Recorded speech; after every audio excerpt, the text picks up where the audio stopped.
Corona की दूसरी लहर की त्रासदी के बाद अब जब नए मामले काफी हद तक काबू में नजर आ रहे हैं और देश में तीसरी लहर की आशंका कमजोर पड़ती जा रही है, अचानक कोरोना वायरस के एक नए वेरिएंट ने खतरे की घंटी बजा दी है।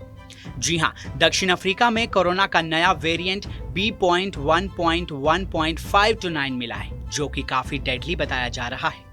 दक्षिण अफ्रीका, हांगकांग और बोत्सवाना जैसे देशों में अब तक इसके 50 कंफर्म्ड केस मिल चुके हैं। WHO ने इस वायरस को लेकर चिंता जाहिर की है और इसे वेरिएंट ऑफ कंसर्न के रूप में लिस्ट किया है। दक्षिण अफ्रीका में पाया गया खतरनाक ओमिक्रॉन वेरिएंट अब तक कई देशों में फैल चुका है। शनिवार को जर्मनी, इटली, बेल्जियम, इजराइल और हांगकांग में इसके नए मामले दर्ज किए गए। ब्रिटेन में भी ओमिक्रॉन के 2 मामले सामने आने के बाद मास्क, सोशल डिस्टेंसिंग और टेस्टिंग को लेकर सरकार हरकत में आ गई है। वैज्ञानिकों का कहना है कि नए वेरिएंट में अब तक 32 म्यूटेशन देखने को मिले हैं, जो कि दूसरे वेरिएंट में मौजूद म्यूटेशन से कहीं ज्यादा हैं और आसानी से इम्यूनिटी को चकमा दे सकता है। ब्रिटेन के मुताबिक नए वेरिएंट में मौजूद स्पाइक प्रोटीन कोविड-19 के स्पाइक प्रोटीन से अलग है, इसलिए इसे काफी खतरनाक और संक्रामक बताया जा रहा है। यह वेरिएंट डेल्टा वेरिएंट से 6 गुना ज्यादा ताकतवर बताया जा रहा है।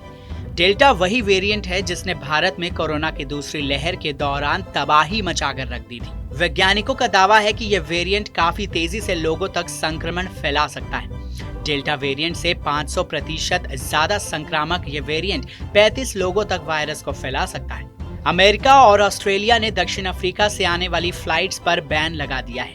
उधर भारत सरकार भी इंटरनेशनल फ्लाइट को दोबारा शुरू करने को लेकर सचेत हो गई है। केंद्र सरकार ने रविवार को नए दिशा निर्देश जारी करते हुए कहा कि करीब 1 दर्जन देशों को जोखिम वाली कैटेगरी में डाला गया है और इन देशों के वैक्सीनेटेड लोगों को मिली छूट से हटा दिया गया है। भारत सरकार ने इस वेरिएंट के मद्देनजर हांगकांग और बोत्सवाना से आने वाले सभी यात्रियों की जांच के लिए गाइडलाइन जारी कर देश के सभी एयरपोर्ट्स को अलर्ट कर दिया है।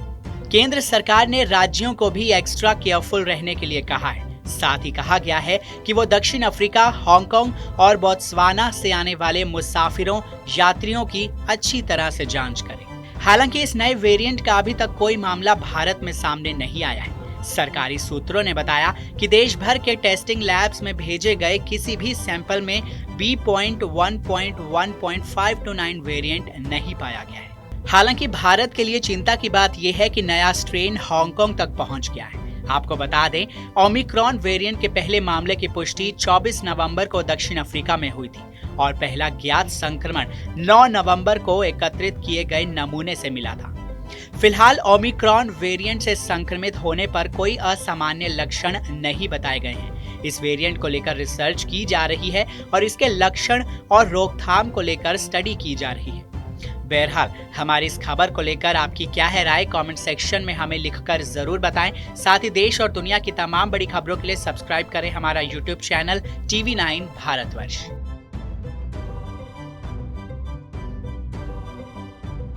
देश बनता है अपने नागरिकों से, ऐसे नागरिक जो अधिकार के साथ कर्तव्य पर भी ध्यान दें, जो सच्चाई का आदर करें लेकिन असत्य से लड़ना भी सीखें, जो सिर्फ जानकार न बने बल्कि जागरूक भी रहें।